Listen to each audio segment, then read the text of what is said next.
எல்லாம் கொஞ்சம் வந்துடும். சரி சரி முருகா போய் சரிங்கப்பா. அதுக்குள்ளேயும் நான் அதில் அம்மாவுக்கு தனியாக கட்டிங்க வந்துடும். சரி பன்னீர்சாமி வேறண்ணா பன்னீர்சாமி ரேடியோ போட சொல்லிடுவா கிளம்பலாமா? சரி வந்து எது சொல்றியா வேறது? ஏப்பா நீ சாமி ஏதாச்சும் பேசுப்பா பன்னீர். நீ இந்த வார்த்தை ஏதாவது ஒன்று பேசுங்க.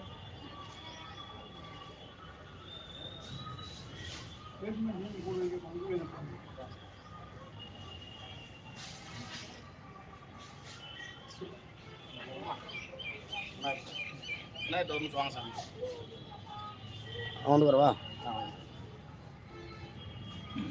அந்த நேரம் வாழைப்பழத்தை குடிச்சிட்டு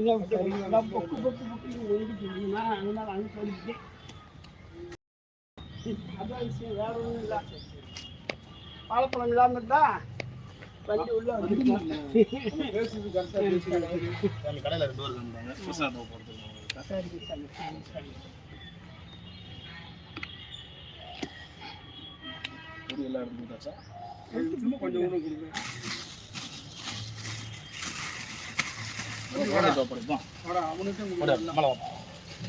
கள்ளப்பருப்பு நல்லா அள்ளி குடிச்சாங்க. அள்ளிக்கு சாப்பிடு. எங்களுக்கு வந்து குழந்தை இந்த இடத்துல நீங்கள் நேரம் வந்துருக்கு. உண்மைதான், நல்ல பையனா இருக்கு.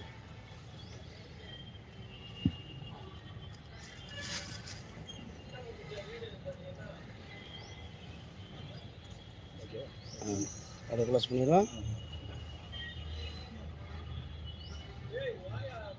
விநாயகர் அனந்தோடும் கும்பிட்றதுக்கு ஒரு அவரே ஏற்படுத்தி கொடுத்த வாய்ப்பு தான் இந்த வாய்ப்பு.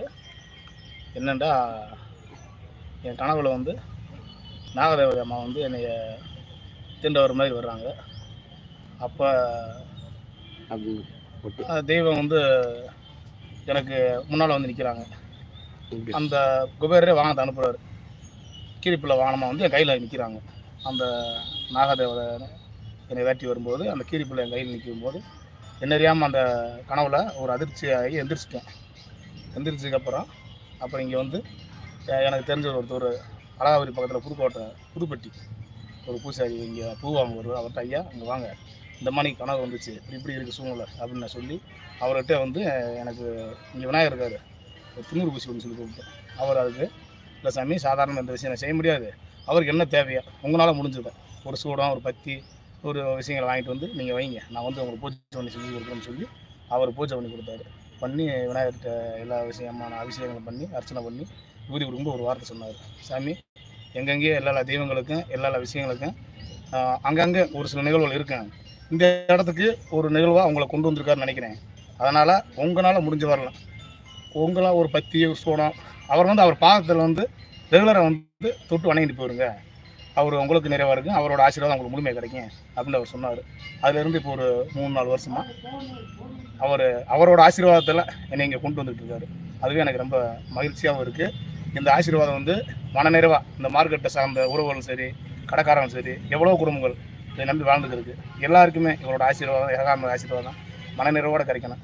எவ்வளோ போராட்டங்கள்லாம் நடந்துகிட்டு இருக்குது, அது இயற்கையினோட இது என்ன நமக்கு தெரியாது, அவரோட ஆசீர்வாதம் தான் எல்லாத்தையும் நடத்துறது அவர் தான், இதை நிறைவு பண்ணி கொடுக்குறது அவர் கையில் இருக்குது. இது நாங்கள் வந்து ரொம்ப ஐயாவோட ஆசீர்வாதத்தோட மனநிறைவோட அவர்கிட்ட ஒப்படைக்கிறோம். கோயில் சிறப்பு என்ன, அதாவது திக்கத்தவனுக்கு தெய்வம் தந்தோனை. நாங்கள் எங்களுடைய ஒரு மனிதனோட சுமையை ஒரு மனுஷன் சுமக்கவே முடியாது, ஆனால் நம்மளோட சுமையை இறைவன் இறக்கி வச்சிட்டோம்னா அவர் வந்து உலகத்தை இந்த பிரபஞ்சத்தை படைச்சதே அவர் தான், அவரால் செய்ய முடியாது எதுவுமே கிடையாது. விநாயகரோட அம்சம் இன்றைக்கி என்னென்னா இங்கே வந்து அரச மரம் வேப்ப மரம் இணைஞ்சிருக்கு.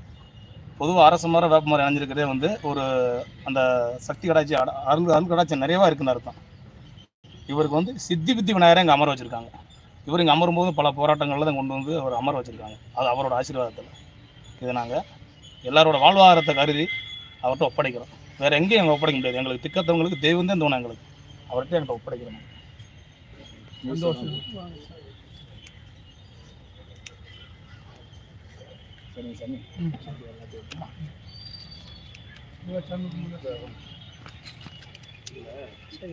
சரி மச்சானே, அந்த பூனை அங்கே இருக்குண்ணே.